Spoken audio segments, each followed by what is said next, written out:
Hi, I'm Tim Collins. I work for an independent firm called Financial Decisions.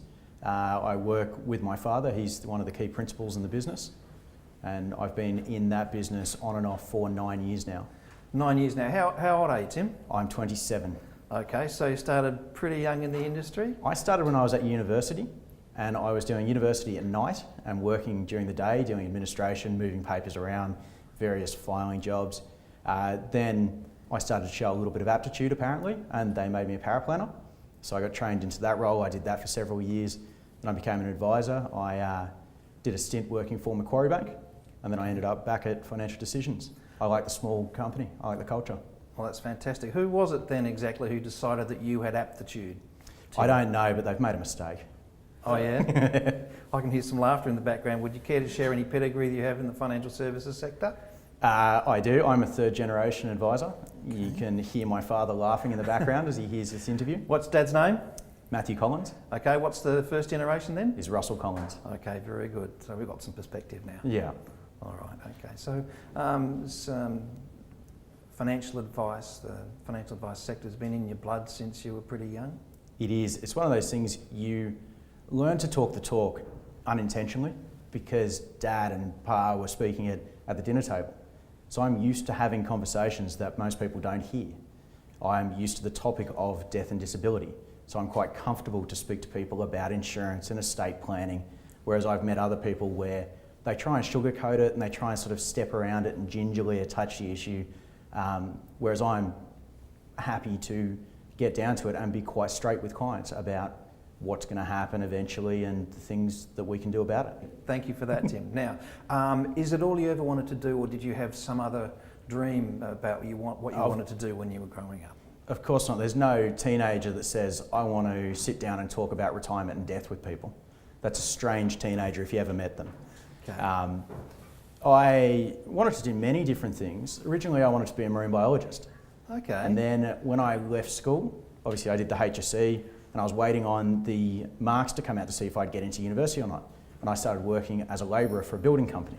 Of course you did. So I was doing labouring, and I'd been offered a couple of apprenticeships from different people that were on site. I was thinking, oh, I could do this. I'm out in the sun, I'm fit, I'm happy. This is a good job. And then I got my marks back and they said, I should probably go to university.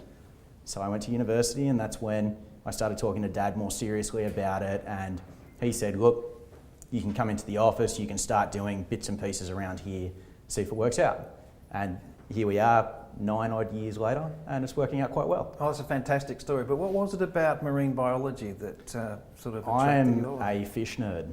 Oh yeah. At one Tell us stage, about I that. had 6 fish tanks in my house.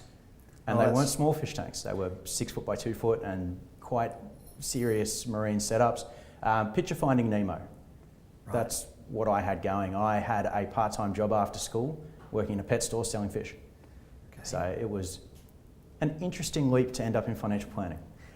I'm sure it was. And is it okay to say it's a little bit weird that you used to have 6 fish tanks in the home? Oh, it was very weird. Okay, all right then. So you declare yourself as a proud Gen Y kind of advisor, is that about right, Tim? Sure, but I tend to deal with, really I deal with families. I might get introduced to someone's son, someone's mother, someone's father, it doesn't matter. But then when I've met that person, you do a reasonable job and you start to get along with them, suddenly they say, hey, can you deal with my brother? Can you deal with my kids? Can you deal with my parents? So I have clients that range from late 80s down to very early 20s. I deal with really everyone. I'm not targeting young people. Obviously, I get along quite well with young people because we're similar. We're going through the same thing with getting married, paying mortgages off, trying to buy property in Sydney, which is obviously a nightmare for everyone. So I tend to attract young clients, but I deal with everyone. Okay, so while you're not exactly saying it, is the notion of intergenerational advice critical for you? Absolutely. Okay. Anyone that isn't doing intergenerational advice is going backwards. Because if you have an aging client book, eventually the money's going to be split through an estate and you will lose clients. Okay. So that's potentially an issue for the industry if you deal with a lot of older advisors who have clients who are older than them. If they're not dealing with the kids and the grandkids and at least looking at it, there's going to be issues. Sure, fair enough. So looking forward, you've certainly got most of your career in front of you, but you're living away from home now. That's I correct, am. isn't it? How many fish tanks do you have at home at the moment? One. Just the one? Yeah. Okay, so And it's you're only still got keeping your hand goldfish. in? I've gone right down the other spectrum. All right, okay. It's All very right. simple now. Good to know. More balanced approach to Yeah. keeping fish. You at can home. go on holidays and just leave them. You throw a block in the corner and they're fine for a couple of weeks. So where do you go when you go on holidays? I travel quite a lot. My wife is English, so we go back to the UK. We went last year. We're going again in 2 days, 3 days. Okay, So I'm off that'll for 3 date this weeks. video, but thanks for that. Keep Yeah. going. So no one checked when I went away. Okay, we won't. I do a lot of scuba diving. Okay. So Ellie and I, my wife, she does as well. So we went to the Maldives this year. We're going to Vanuatu in a few weeks. We've been to Cairns a couple of times, and we do a bit in Manly in the local area. Sounds fantastic. Sounds like, to a degree, you've got it all mapped out, but you're sort of smelling the roses on the way, Tim. Yeah, that's the idea. Sounds pretty terrific. What do you see as your future? Do you see it continuing with the business that you're in at the moment, or is there another future that you're mapping out for yourself in the longer term? With anyone, you don't really know. The intention, obviously, I'm quite happy where I am. The people are great and the culture is fantastic. And in my experience, working in a company with good culture is better than anything else.